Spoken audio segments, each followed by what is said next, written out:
Namaskar. Next example is if e raised to x plus e raised to y is equal to e raised to x plus y, then prove that dy by dx is equal to minus e raised to y minus x. आता हे given statement आहे, ते काही simplify करता आलं तर किंवा काही अप्लाय करता आलं तर करून घ्यायचं आणि त्यानंतर त्याचं डेरिव्हेटिव्ह काढायचं. ते डेरिव्हेटिव्ह सिम्प्लिफाय करून या फॉर्म मध्ये येतं असं आपल्याला प्रूव्ह करायचं. आता e raise to x plus y, इथे e raise to x plus e raise to y आहे, तर त्यामुळे इथे लॉगचा एवढा उपयोग होईल असं नाही, पण इथे लॉग जर अप्लाय केलं तर log e to the base e असतं, त्यामुळे ते 1 होतं आणि ही पॉवर आहे, ती पॉवर आपल्याला मल्टिप्लिकेशन मध्ये आणता येते. सो राईट साईडला लॉग अप्लाय केलं तर त्याचा उपयोग होणार आहे, फायदा होणार आहे.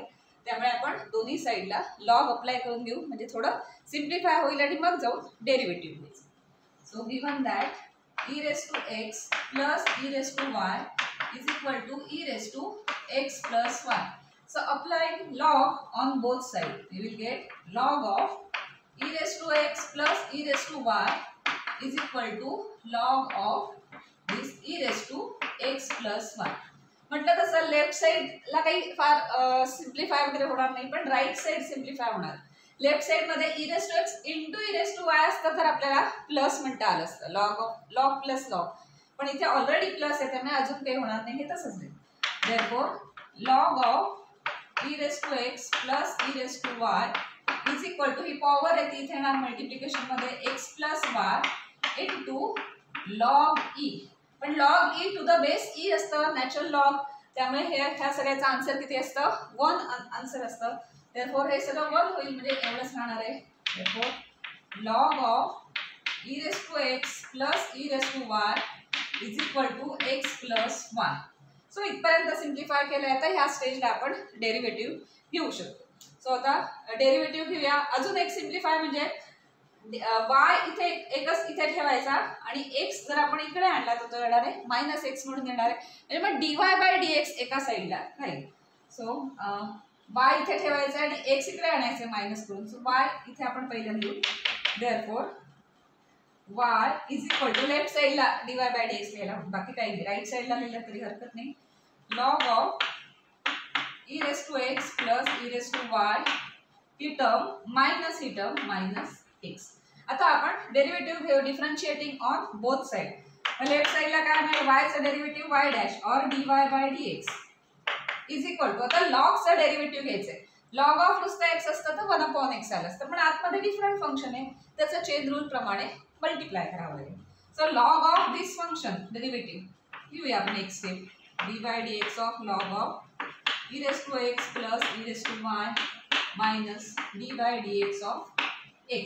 आता हे डेरिव्हेटिव्ह सिंपल आहे, याचं डेरिव्हेटिव्ह किती असतं 1, आणि याचं डेरिव्हेटिव्ह काय येते ते बघूया.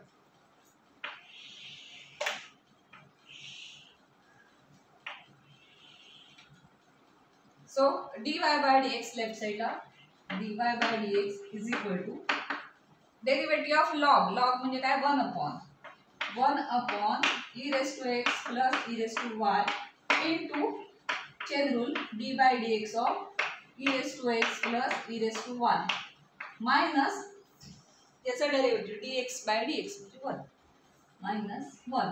आता हे डेरिव्हेटिव्ह काय आहे तेवढं फक्त फिगर आउट करूया आणि मग ते सिम्प्लिफाय करू. So which is equal to 1 upon e raised to x plus e raised to y into, आता हे डेरिव्हेटिव्ह किती येते आपण थोडं ब्रॅकेट मध्ये घालूया, काय काय डेरिव्हेटिव्ह येते त्याचं. आता derivative of e raised to x plus e raised to y, त्यामुळे इथे काय फक्त डायरेक्ट दोन्हींची डेरिव्हेटिव्ह काढायची आणि प्लस साइन द्यायचं. So derivative of e raised to x plus derivative of e raised to y, तर की derivative of e raised to x is e raised to x, because function x मधली आहे त्यामुळे e raised to x तेच राहणार, formula direct apply होणार. Plus derivative of e raise to y, e raise to y मध्ये y appear आहे, x नाहीये तिथे, त्यामुळे चेन रूल सारखं होणार थोडंसं. So e raise to y चं खरं तर डेरिव्हेटिव्ह नुसतं e रेस टू y एवढंच आलं पाहिजे होतं, पण विथ रिस्पेक्ट टू y नाही घेतलंय आपण, विथ रिस्पेक्ट टू x आहे. देअरफॉर y हा जो आहे त्याचा dy बाय dx मल्टिप्लाय आहे. सो ब्रॅकेट मध्ये हे एवढं राहिलं. ही टर्म आहे, ह्या डेरिव्हेटिव्ह ह्या ब्रॅकेटचं जे काही डेरिव्हेटिव्ह होतं हे सगळं इथे एवढं मायनस 1 आहेच. आता ह्या हा जो डिनॉमिनेटर आहे म्हणजे हा जो बाहेर आहे त्याने आतमधल्या सगळ्या टर्म्सना मल्टिप्लाय करावं लागेल. तुम्ही आतमधल्या सगळ्या टर्म्सना आपण त्या मल्टिप्लाय करूया.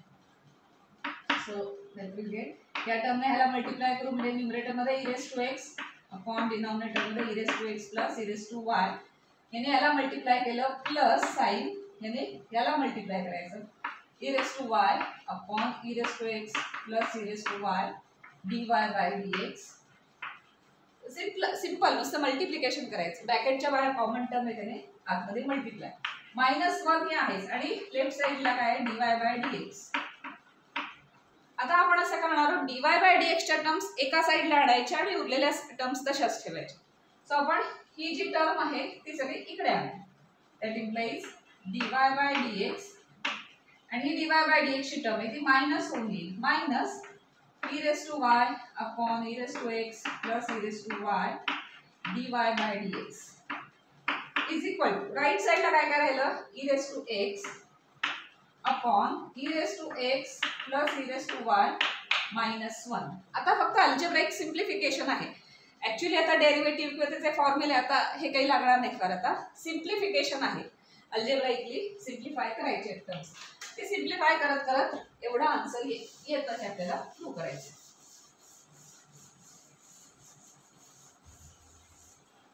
सो आता इथे डिनॉमिनेटर सेम नाहीये, डिनॉमिनेटर दोन्ही साइडला सेम करून घ्यायचा, मग काय टर्म्स येतात त्या पुन्हा एकत्र आणायच्या. आता इथे dy बाय dx आहे, पण इथे काय म्हणायचं ते त्याच्यातनं dy बाय dx, कारण फायनली आपल्याला dy by dx is equal to something असंच प्रूव्ह करायचं असतं. सो याच्यातनं dy बाय dx कॉमन येतोय, तो कॉमन घेऊया, अनकॉमन टर्म्स आत राहतील, त्यांचा डिनॉमिनेटर वगैरे सेम करून आणि मग पुन्हा त्याला राईट साइडला ट्रान्सफर करायचं. इन बिटवीन राईट साइडला पण ह्या दोन टर्म्सचा डिनॉमिनेटर सेम नाहीये, तो पण डिनॉमिनेटर तिथे सेम करून घेऊया. सो लेफ्ट साइडला आपण dy बाय dx कॉमन बाहेर काढायचं, राईट साइडला त्याच वेळेला याचा डिनॉमिनेटर सेम करून ती एक टर्म करून घ्यायची. So that implies uncommon term काय राहील इथे 1 राहील, 1 minus this e⁻y upon e⁻x plus e⁻y into common मध्ये dy by dx is equal to, आता याचा डिनॉमिनेटर सेम करायचं म्हणजे e⁻x मायनस याने याला मल्टिप्लाय करायचं म्हणजे minus e⁻x minus e⁻y upon e⁻x plus e⁻y. आता हे तर जमेल तुम्हाला, जस्ट डिनॉमिनेटर सेम करून घ्यायचं आहे, म्हणजे आपण इथे मल्टिप्लाय करायचं असतं, याने याला मल्टिप्लाय केल्यामुळे मायनस साइन झाली दोघांची आणि मग दोघांना कॉमन डिनॉमिनेटर आलं.